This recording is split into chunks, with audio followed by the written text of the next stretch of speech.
The night my sister walked through the front door in that uniform, my mother cried before she even got the words out. It was October, the kind of cold that settles into your bones before you've had a chance to put your sweater on. My husband had driven us from Columbus that morning, 4 hours, 2 gas station coffees, 1 wrong turn outside Zanesville. And we'd barely gotten our coats off before my mom was already rearranging the table, moving dishes around that didn't need moving, doing that thing she does when she's nervous and doesn't want to show it. My sister had been gone 18 months this time, 2 tours in the army, both to places our family couldn't find on a map without help, and every time she came home it was like the house exhaled, like the whole neighborhood exhaled. Our dad used to say she was the best thing he ever did right. He passed 3 years ago, and I think part of why her homecomings hit so hard now is that she was his favorite and we all know it and none of us mind. She looked good, tired around the eyes, but good. She put on a little muscle and lost some of the softness in her face that I remembered from childhood, and when she hugged my mom, she held on for longer than usual. My nephew ran in circles around their legs until my mom finally laughed, and the tension in the room dropped from a 10 to about a 4. My husband stood near the kitchen doorway, holding a dish towel he'd picked up out of habit when he walked in. He does that, picks things up, straightens things, finds tasks. It's how he occupies himself in social situations where he doesn't quite know his role yet. He and my sister had met exactly 3 times before that night. They got along fine, the way 2 careful people get along fine. Polite, warm enough. But he'd spent 12 years as a federal prosecutor before moving into private practice. And I'd learned by then that when he got quiet in a room, it usually meant something had snagged his attention. I noticed him watching her during dinner.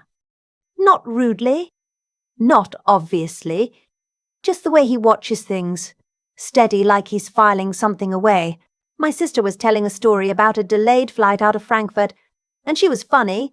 She was always funny when she wanted to be, and everyone at the table was laughing, and I was laughing too, and then I caught the look on my husband's face, and I stopped. He wasn't laughing. He was listening to something else, to the space around the story.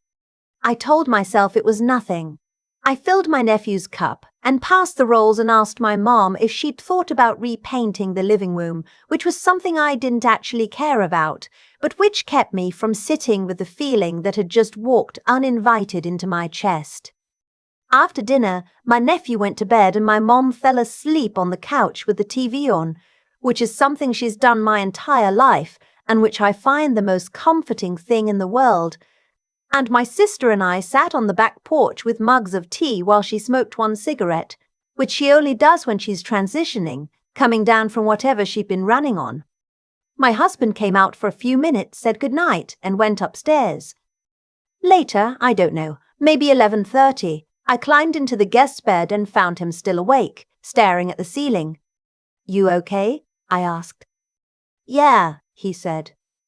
But he said it the way people say it when they mean ask me again. I turned on my side and looked at him. "You were quiet at dinner." "Was I?" "Don't do that." He looked at me. "I don't want to say something that turns out to be nothing." "Then say it anyway, and we'll find out together." He was quiet for a moment.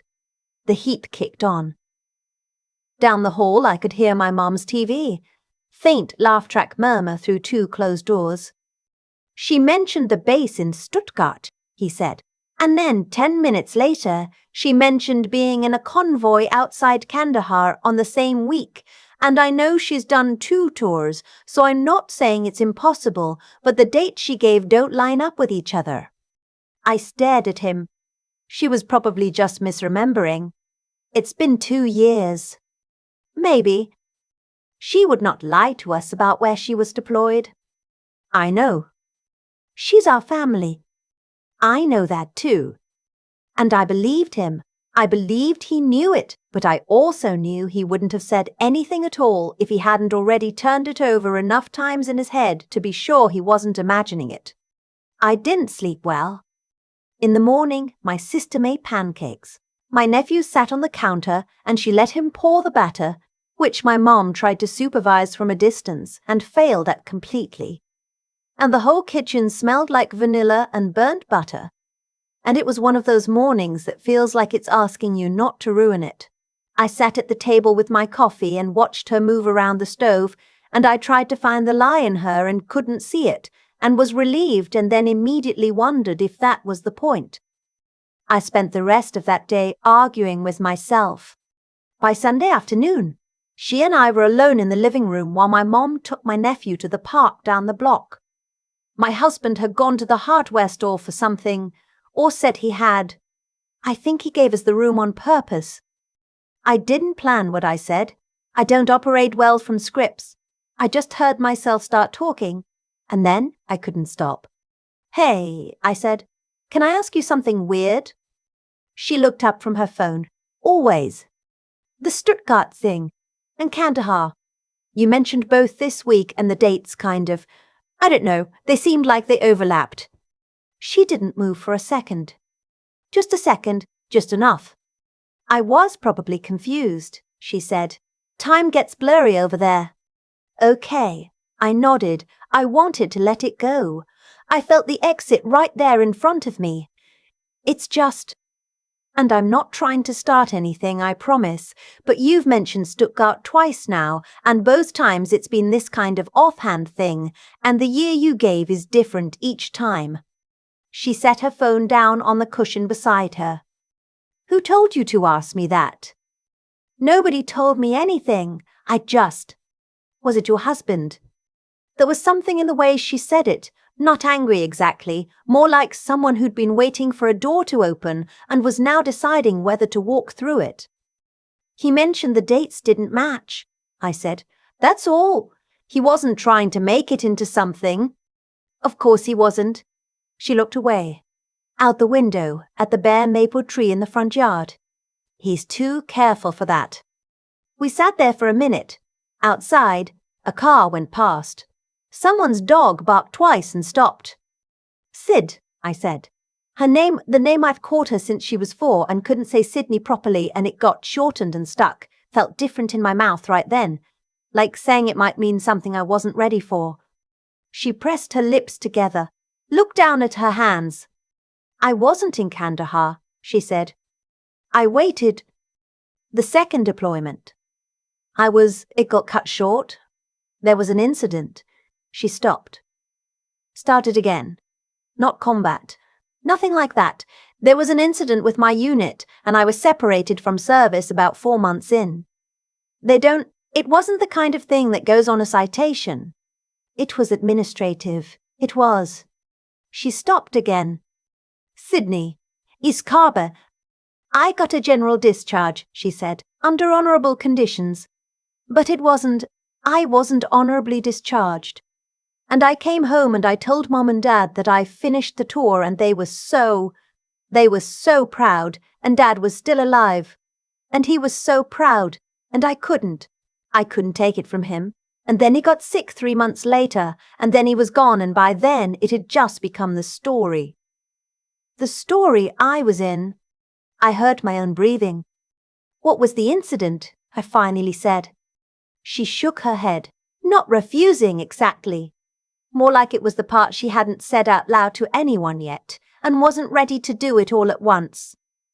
"It was a judgment call that went wrong," she said.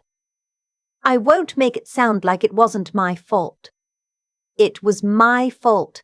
I made a bad call in a situation I wasn't equipped for, and 2 people got hurt. Nobody died, but they were hurt, and I was responsible, and the discharge was the consequence, and I accepted it. Why didn't you tell me?"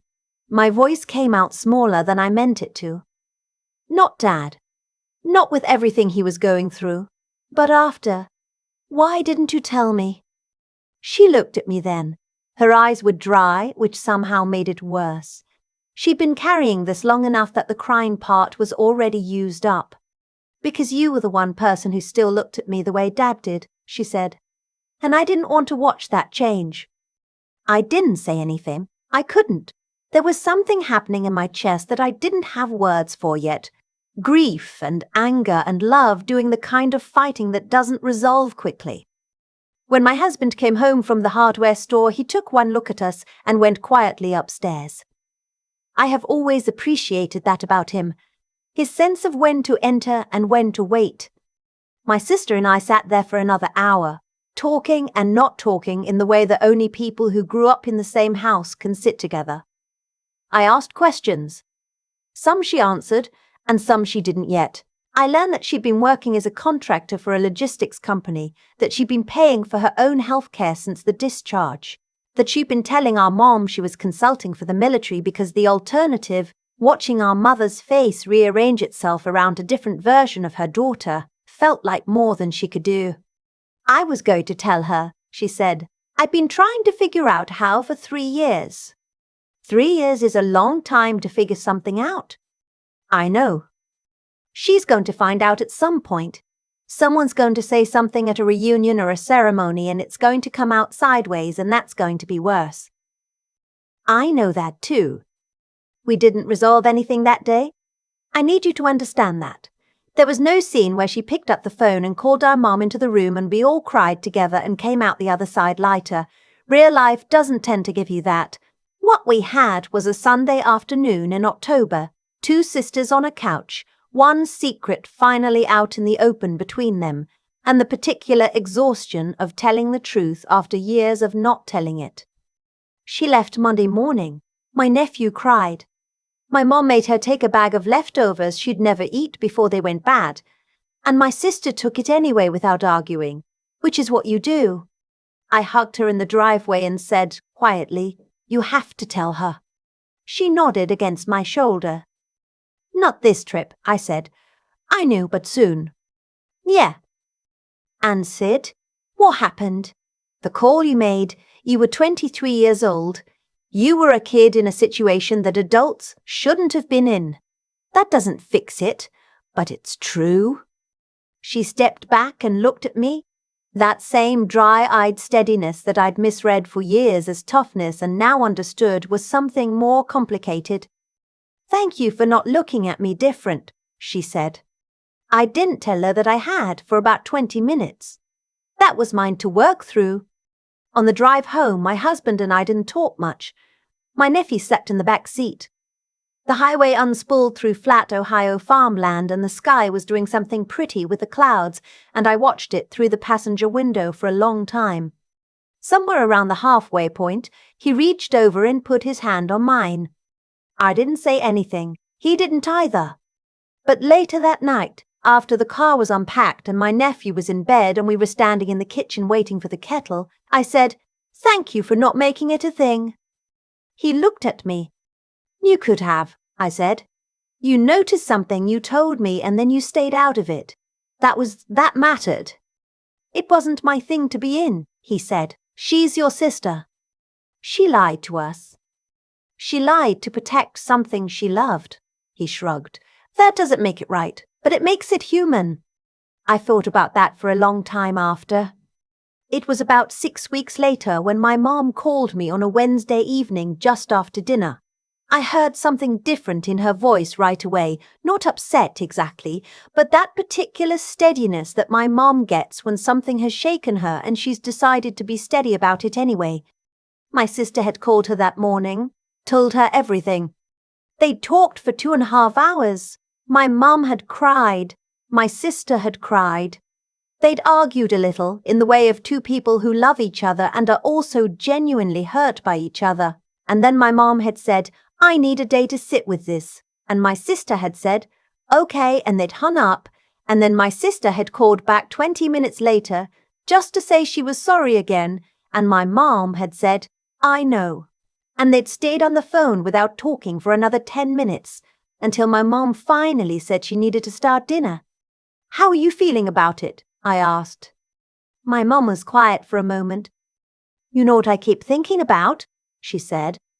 "I keep thinking about when she was 7 years old and she broke my good lamp throwing the ball in the house. And she came and found me right away. She didn't even wait for me to find it. She came and found me and said, 'Mom, I made a mistake and I'm sorry.' And I remember thinking, this is a good kid. This is someone who can't sit with a lie." She paused. It just took her a little longer this time. I didn't trust my voice enough to say anything. I'm not all the way there yet, my mom said. I'm not going to pretend I'm not angry. But she's my daughter. She was scared and she made a choice and she has been carrying this for years and she stopped. Your father would have forgiven her by now. I'm trying to catch up to him. That was November. Christmas was quieter than usual, but it was real in a way that some of our louder Christmases hadn't been. My sister came without the weight of it anymore.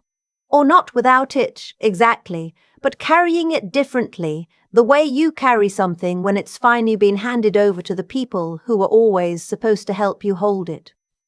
She still doesn't talk much about what happened overseas. I haven't pushed. There's a version of that story she'll tell someday on her own timeline when she's figured out how much of it belongs to her and how much belongs to other people who were there. I can wait. My husband made a point on Christmas morning of asking her genuinely how the contractor work was going, and she told him, and they talked about it for 20 minutes by the coffee maker while the rest of us were in the living room, and my nephew was destroying wrapping paper with focused determination. I watched them through the doorway. Two careful people finding their way into something easier. Later, after the dishes were done and the leftovers were packed and my mom had fallen asleep on the couch again, my sister came and found me in the kitchen and leaned against the counter the way she used to when we were teenagers, and she wanted to talk but didn't want to make it official. I've been thinking about talking to a VSO, she said. Veteran Service Organization. I know my discharge status is what it is, but they can sometimes help you understand what options exist, even with a general. That sounds like a good step. Yeah. She picked up a dish towel and folded it for something to do with her hands. I'm also thinking about finding the two guys from my unit, the ones who got hurt. I don't know if they want to hear from me. They might not, but I think I need to try. I looked at her. That's brave, I said. Or stupid. Sometimes those look the same from the outside. She smiled a little, set the dish towel down. Hey, she said. I'm glad it came out. I know it didn't come out cleanly. I know your husband noticed before I was ready. But I'm glad he did. She paused. Tell him that, if you want. Or don't. But I mean it. I told him that night, in bed, the room dark and the house quiet. He didn't say much, just nodded slowly. She's going to be okay, he said. Yeah, I said. I think she is. And that was the truest thing either of us said all year. I keep coming back to one small moment, not the confrontation on the couch, not the phone call where my mom told me they talked for 2.5 hours.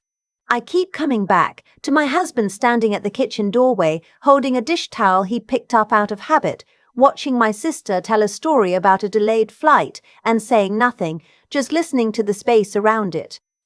He didn't make it his fight. He didn't push. He told me what he noticed, quietly, in the dark, and then he got out of the way. And I've thought a lot about what that took, because it would have been so easy to stay quiet about it entirely, or to press harder, to make himself the center of something that wasn't his to center. He did neither. He just told the truth and trusted me to decide what to do with it. That's a kind of integrity that I don't think gets named enough. It's not dramatic. It doesn't announce itself. It's just a person doing the right thing at the right scale. My sister carried her secret for 3 years. I don't say that with judgment anymore. I said it with judgment for about the first week, and then I thought about what she was actually protecting. Not herself, not exactly.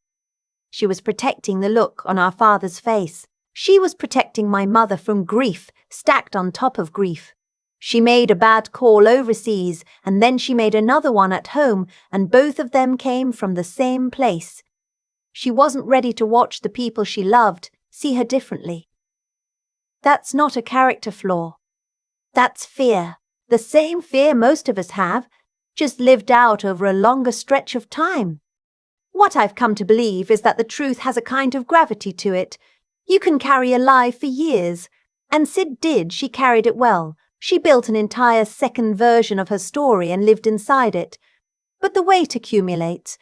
It started showing in small things. Dates that shifted. Details that didn't line up. The story getting slightly different each time, the way a copy of a copy loses resolution. She didn't fall apart dramatically, she just started to blur. And what I've learned about the people I want around me is this. I want people who are sharp enough to notice the blur, honest enough to say something, and wise enough to know when to step back and let the people who love each other work it out. My husband is all three of those things. I knew that when I married him. I just didn't know I'd need proof of it at a homecoming dinner in October. There's something my mom said that I haven't been able to let go of. She said my sister, at 7 years old, broke her good lamp and came to find her right away. Didn't wait to be caught, just came and said, I made a mistake and I'm sorry. My mom said she thought, that's a good kid. That's someone who can't sit with a lie. It just took her a little longer this time. I think that's true of most of us. We know somewhere in ourselves what needs to be said. The courage to say it. That's the part that takes time to grow into. And sometimes it doesn't grow on its own. Sometimes it needs someone who loves you to sit beside you and say, quietly, you have to tell her. Not as a threat, not as an ultimatum, just as a true thing, said by someone who will still be there on the other side of it. That's what I hope I gave her. I'm still not sure I did enough or said it right or handled any of it the way I would want to if I could do it over. But she called our mum. And our mum said, I know. And they stayed on the phone in silence for 10 minutes. And that silence held more than most conversations do. That's enough. For now, that's enough.